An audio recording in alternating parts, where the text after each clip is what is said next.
میں دفتر میں اپنا انٹرویو دے کر لوٹ رہا تھا۔ بنارس سے دہلی تک کا بور سا ٹرین سفر کبھی سوتے کبھی جاگتے گزرا۔ نہ کوئی ہم سفر نہ کوئی ساتھی۔ میں اس سفر سے اکتا گیا تھا۔ میں زندگی میں پہلی بار اتنا لمبا سفر تنہا طے کر رہا تھا، ورنہ سفر میں کوئی نہ کوئی میرے ساتھ ضرور ہوتا تھا۔ لیکن اس بار میرے تمام دوستوں نے ساتھ چلنے سے معذرت چاہ لی تھی، کیونکہ امتحان نزدیک تھے اور مجھے انٹرویو دینے کے لیے بنارس پہنچنا بہت ضروری تھا۔ انٹرویو دینے کے بعد رات بھر ڈھنگ سے سو بھی نہ سکا تھا۔ دوسرے دن صبح ہی میں اپنے شہر کے لیے روانہ ہو گیا۔ مجھے میرے دوست احباب سبھی یاد آ رہے تھے۔ بنارس سے جب دہلی پہنچا تو کافی تھکن محسوس ہو رہی تھی۔ مجھے اپنے شہر جے پور جانا تھا۔ دہلی ریلوے اسٹیشن سے بس اڈے پہنچا۔ راستے میں سینکڑوں رنگین تتلیوں جیسی حسیناؤں کو دیکھنے کا اتفاق ہوا۔ ہر ایک کا رنگ اپنی الگ کشش رکھتا تھا۔ دہلی کی صاف و شفاف سڑکیں رنگین تتلیوں سے سجی ہوئی تھیں۔ میں سوچ رہا تھا کہ رنگوں کی اس دنیا میں انسان کا وجود تو نام کا ہی رہ گیا ہے۔ جدھر نظر اٹھتی ادھر کوئی حسینہ اٹھلاتی نظر آ جاتی، کوئی ریسٹورینٹ میں بیٹھی ہوئی اپنے خوبصورت دانتوں کی چمک اور اپنی حسین اداؤں سے آنے جانے والوں کو اپنی زلف کا اسیر بناتی، تو کوئی اپنے کسی بوائے فرینڈ کو ہائے بائے کہتی ہوئی ایک ادا سے ہاتھ ہلاتی آگے بڑھ جاتی۔ غرض یہ کہ بس اسٹینڈ کسی شو روم سے کم نہیں لگ رہا تھا۔ کچھ لمحوں کے لیے تو میں بھی اس رنگین دنیا میں کھویا رہا، لیکن پھر سامنے سے آتی ہوئی ایک لڑکی نے مجھے اپنی طرف متوجہ کر لیا۔ وہ لڑکی ان خوبصورت تتلیوں سے مختلف لگی۔ سادگی میں بھی اس کا حسن چھلکا پڑتا تھا۔ وہ قدرت کی صنائی کا نادر نمونہ تھی۔ وہ کچھ گھبرائی ہوئی سی تھی، اس کے چہرے پر کچھ پریشانی کے آثار تھے۔ پلک جھپکتے ہی وہ میرے قریب سے گزر گئی، لیکن میری نظریں اس کا تعاقب کرتی رہیں۔ وہ ایک بک اسٹال پر پہنچی۔ وہ کوئی کتاب خرید کر وہیں کرسی پر بیٹھ کر اس کی ورق گردانی کرنے لگی۔ شاید وقت گزارنے کے لیے اس سے بہتر کوئی اور طریقہ اس کے پاس نہیں تھا۔ میں جو دہلی کی سڑکوں پر اڑتی ہوئی تتلیوں کے رنگ میں کھویا ہوا تھا، اب اس قدرتی حسن سے اتنا متاثر ہوا کہ گرد و پیش کا پتہ ہی نہ رہا۔ تھوڑی دیر میں اس ماہویت کے عالم میں رہا، لیکن پھر میں نے دیکھا کہ ایک بزرگ اس لڑکی کے پاس آ کر کھڑے ہو گئے اور اس سے ٹکٹ کے بارے میں پوچھنے لگے۔ اب اس لڑکی کے چہرے پر اطمینان کی جھلک تھی۔ اس کی آنکھوں میں اب خوف کی جگہ ایک چمک پیدا ہو گئی تھی، اور وہ مسکرا کر اس بزرگ سے کہہ رہی تھی، ابھی بس آنے کا وقت نہیں ہوا ہے۔ پھر وہ بزرگ بھی وہیں بیٹھ گئے۔ وہ بہت ہی مطمئن ہو کر ان سے باتیں کر رہی تھی۔ اس کا مسکرانے کا انداز مجھے اچھا لگ رہا تھا۔ کچھ دیر بعد بس آ گئی اور ہم سبھی ٹکٹ لینے بڑھے۔ وہ بھی اٹھی اور لائن میں لگ گئی۔ وہ بزرگ سامان کی حفاظت کرتے رہے۔ میں ٹکٹ لے کر بس میں داخل ہوا اور اپنی سیٹ پر بیٹھ گیا۔ وہ بھی آ گئی اور سیٹ نمبر تلاش کرنے لگی اور پھر اپنے نمبر کی سیٹ پر بیٹھ گئی۔ اتفاق سے ہم دونوں کی سیٹ پاس پاس تھی۔ دیکھنے میں مجھے پنجابی لگی۔ اس کے طور طریقے پنجابیوں جیسے تھے۔ خوبصورت سوٹ میں اس کا سراپا بھلا لگ رہا تھا۔ دوپٹے کو اس نے بڑے سلیقے سے اپنے کاندھوں پر ڈال رکھا تھا۔ بس چلی تو بزرگ اس کو وداع کر کے چلے گئے۔ اس نے ایک طائرانہ نظر بس میں بیٹھے مسافروں پر ڈالی، پھر میری طرف دیکھتے ہوئے بولی، آپ شاید ہمارے ہی شہر کے رہنے والے ہیں، محلہ تال کٹورا میں رہتے ہیں نا؟ میں ایک دم سیٹ سے اچھل پڑا جیسے بچھو نے کاٹ لیا ہو۔ میں اس اجنبی لڑکی کے اس طرح اپنے گھر کا ایڈریس بتا دینے پر حیران ہوا، لیکن اپنی حیرانگی چھپاتے ہوئے بولا، آپ مجھے کیسے جان گئی؟ میں نے تو کبھی آپ کو نہیں دیکھا۔ اس نے مسکراتے ہوئے کہا، میں نے تو صرف قیاس لگایا ہے آپ کے چہرے اور اندازے سے۔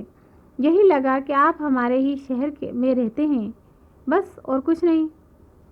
میں سوچنے لگا کہ اس نے کتنی آسانی سے کہہ دیا کہ بس اور کچھ نہیں۔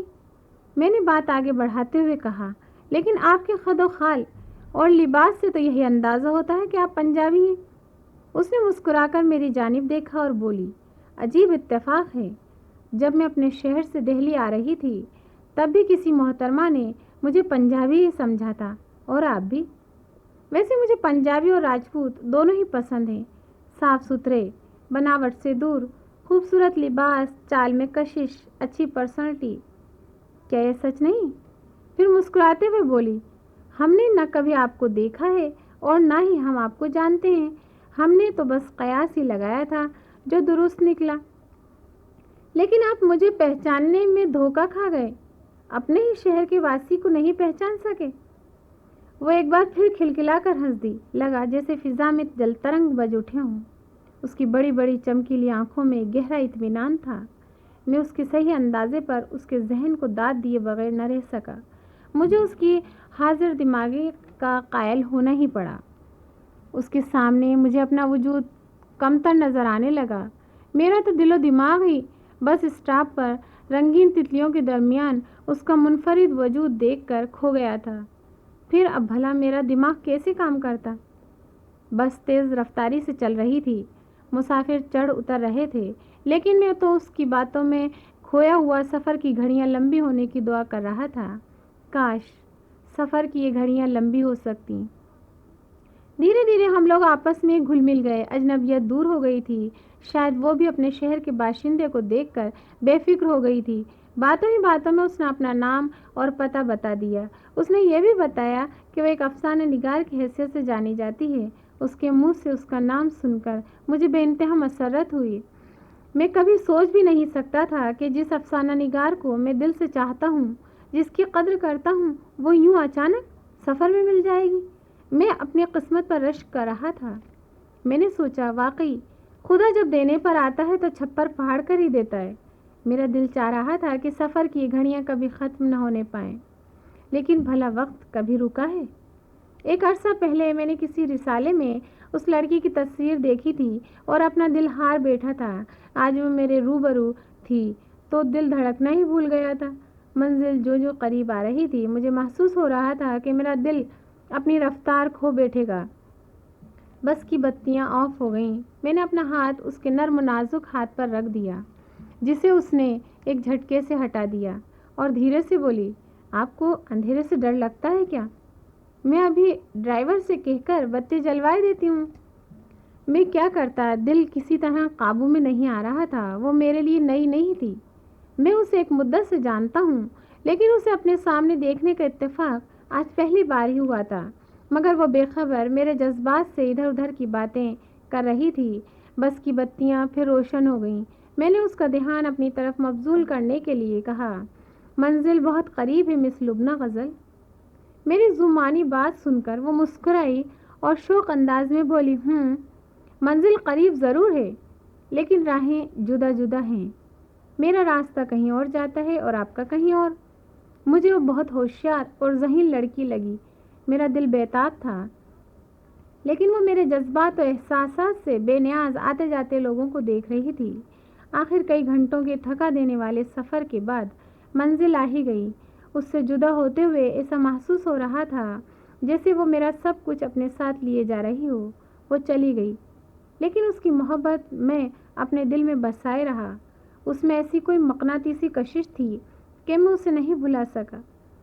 وہ لڑکی جسے میرا مقصد بن گئی تھی، لیکن وہ ایک جھلک دکھا کر اب روپوش ہو چکی تھی۔ میں کوشش کے باوجود اسے نہیں بھلا سکا۔ میں نے بارہا چاہا کہ اس کے بتائے ہوئے ایڈریس پر جا کر اسے مل آؤں، لیکن فطری خوف آڑے آتا رہا۔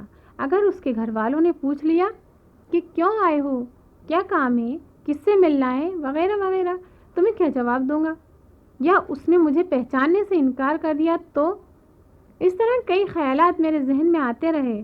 میرا کسی کام میں دل نہیں لگتا تھا، ہر وقت وہی خیالات پر حاوی رہتی۔ میں اس سے ملاقات کے ہر طرح کے بہانے تلاش کرتا، لیکن کامیاب نہ ہو پایا۔ پھر ایک دن میں باہر صحن میں کرسی ڈالے بیٹھا تھا کہ پوسٹ مین نے ایک لفافہ مجھے لا کر دیا۔ میں نے جب لفافہ کھول کر دیکھا تو خوشی سے اچھل پڑا۔ میں انٹرویو میں پاس ہو گیا تھا اور سروس کے لیے سلیکٹ ہو گیا تھا۔ میں بہت خوش تھا۔ اچانک میری نظروں میں مسکراتی ہوئی اس لڑکی کا عکس آ گیا۔ میں نے دل میں تہیہ کر لیا کہ کل ضرور اس کے گھر جا کر اپنی کامیابی کی خوشخبری اس کو سناؤں گا۔ دوسرے دن جلد ہی اپنے تمام کاموں سے فارغ ہو کر میں ڈائری میں اس کا پتہ تلاش کرنے لگا جو اس نے بس اڈے پر اترتے وقت دیا تھا۔ تھوڑی سی تلاش کے بعد اس کا ایڈریس مجھے مل گیا۔ میں شاستری کالونی مکان نمبر 32 پر جا پہنچا۔ کال بیل کے بٹن پر ہاتھ رکھتے ہی گھنٹی بج اٹھی۔ تھوڑی دیر بعد ایک معمر خاتون نے دروازہ کھولا اور مجھے حیرت سے دیکھتے ہوئے بولی، آپ کو کس سے ملنا ہے؟ اس بزرگ خاتون نے مجھے تعجب سے دیکھتے ہوئے کہا، لبنہ کو آپ کیسے جانتے ہیں؟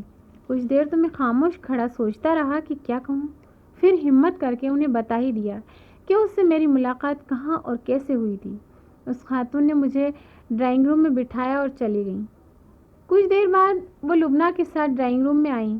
لبنہ غزل نے پہلے تو مجھے حیرت سے دیکھا، پھر اس بزرگ خاتون سے ادب کے ساتھ مخاطب ہوئی، یہ وہی صاحب ہیں جو مجھے سفر کے دوران ملے تھے اور بحفاظت گھر تک چھوڑ گئے تھے۔ میں نے دیکھا بزرگ خاتون کے چہرے پر چند لمحے پہلے جو ناگواری کا تاثر تھا اب ختم ہو گیا تھا، ان کی نظروں میں اب تشکر تھا۔ پھر لبنہ تو چائے لینے چلی گئی اور اس کی ممی مجھ سے میرے بارے میں معلوم کرنے لگیں۔ میں نے اپنے متعلق انہیں سب کچھ بتا دیا۔ اسی وقت لبنہ چائے لے کر آ گئی۔ میں نے اسے انٹرویو میں پاس ہونے کی خوشخبری سنائی۔ اس نے مجھے مبارکباد دی اور میں اجازت لے کر اپنے گھر آ گیا۔ لبنہ سے مل کر مجھے کسی قدر قرار آ گیا، حالانکہ میری شادی ہو چکی تھی اور میں ایک بچے کا باپ بھی تھا۔ میری شادی میری خواہش کے مطابق نہیں ہوئی تھی، بس ایک سمجھوتا تھا اور بزرگوں کی ضد تھی جسے میں نبھا رہا تھا۔ لیکن اب لبنہ غزل سے ملاقات کے بعد میں بے چین ہو اٹھا تھا۔ وہ تعلیم یافتہ اور ادبی ذوق رکھنے والی تھی۔ میرے دل میں اسے پانے کی تمنا جاگ اٹھی، میں اسے چاہنے لگا تھا۔ مجھے لبنہ کے بغیر زندگی ادھوری لگنے لگی۔ ایک دن میں نے اپنی خواہش کو عملی جامہ پہنانے کے غرض سے لبنہ کے گھر فون کیا تو پتہ چلا کہ وہ ہاسپٹل میں ایڈمٹ ہے۔ یہ سنتے ہی میں گھبرا گیا اور ایک انجانے خوف سے ہاسپٹل کی جانب دوڑا۔ جب ہاسپٹل کی راہداری عبور کر کے لبنہ کے وارڈ تک پہنچا تو دیکھا لبنہ کی امی اور عزیز رشتہ دار باہر کھڑے ہیں اور لبنہ آپریشن تھیٹر میں ہے۔ میری آنکھوں سے آنسو جھلک پڑے۔ لبنہ کی امی میرے قریب آئیں اور بولی، بیٹے اللہ سے دعا کرو لبنہ ٹھیک ہو جائے۔ لبنہ کو کیا ہوا ہے؟ میں نے لبنہ کی امی سے گھبرا کر پوچھا۔ اسے کینسر تھا بیٹے۔ یہ سنتے ہی میں چکرا گیا۔ اوہ، اتنی ہنسمکھ لڑکی اس موذی مرض کا شکار تھی۔ مجھے لبنہ کی ایک ایک بات یاد آ رہی تھی۔ میں جب بھی اس سے کچھ کہتا لبنہ مجھے ٹال دیتی تھی اور کہتی تھی، دیکھیے ہماری ایک منزل ضرور ہے مگر راہیں الگ الگ ہیں۔ میں خدا سے لبنہ کی زندگی کے لیے دعائیں کرنے لگا۔